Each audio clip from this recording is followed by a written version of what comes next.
Hi, I'm Melinda Bateman. I'm the Education Coordinator here at Wesley Spectrum High School. I'm also the building coach for our PBIS initiative.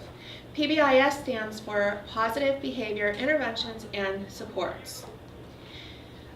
PBIS follows the premise that we teach children how to do all of their academic work and all of the academic expectations that we have. However, as our traditions have been, we don't teach children what we mean whenever we're trying to teach behaviors. We just expect them to know what we're talking about. So PBIS takes a step back and asks us to look and understand that students may not understand what it means whenever we are asking them to behave or to be respectful. The idea behind PBIS is to be preventative, proactive, and pro-social. So that means that we take a step back again and we teach kids what we mean by these things, and then we teach them, model the behavior, ask them to practice it, and then if they're still not understanding, then we go back and we teach them again. PBIS is not a curriculum or something that we follow as far as a program. It is made up for our individual things that are within our buildings or within our programs.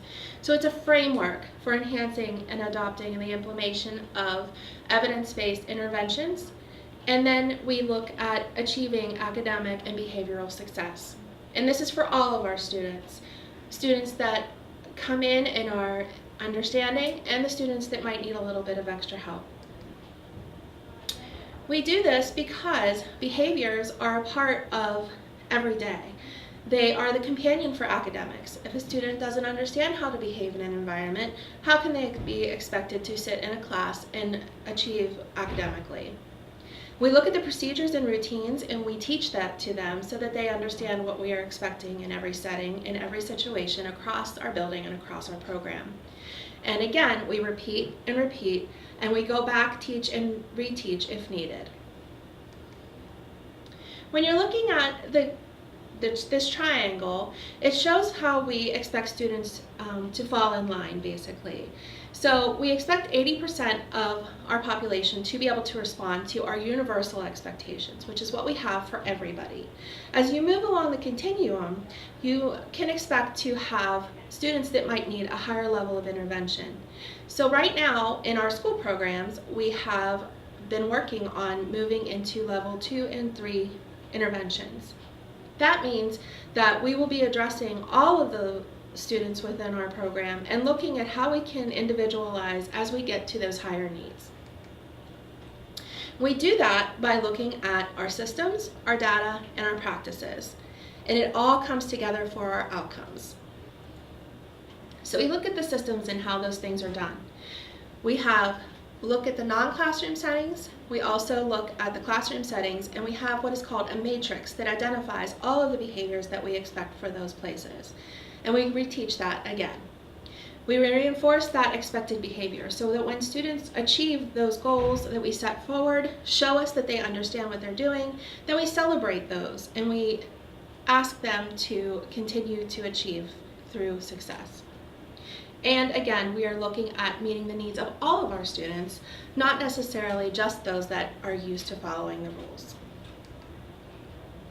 We use data to make sure that we are looking at evidence and the proof that students are able to achieve these goals and that they are achieving these goals. It gives us a picture of what is happening, and it also gives us a picture of what we need to address in order to help those students be successful. We identify when the changes are necessary because we have that data that shows where the problem areas are. Not only location, but it could be time of day, it could be situational, it could be class period, subject area, any of those things that we can look at through the data and see where we need to improve. And then it also helps us to look at the measure of our effectiveness.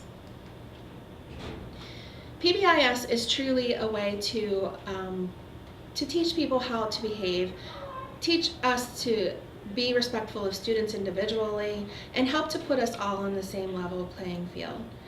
We model what we teach, we expect them to model what we are teaching, so it all puts us on the same place. We use all of the same language, and it just really helps to break down barriers so that students will understand what is expected of them. We look back and we see where students might be having problems, and we move forward with the interventions that we have. And again, if you remember the pyramid, we can look at the level of interventions that we need to infuse for a student to be successful. PBIS is fully implemented in our schools.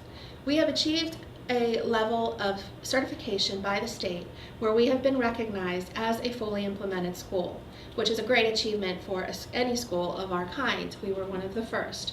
But it's also ingrained in all of our culture across the program. So when you're in the schools, you may see it fully implemented, you will hear talk of PBIS, and you will see people treating each other in a PBIS way.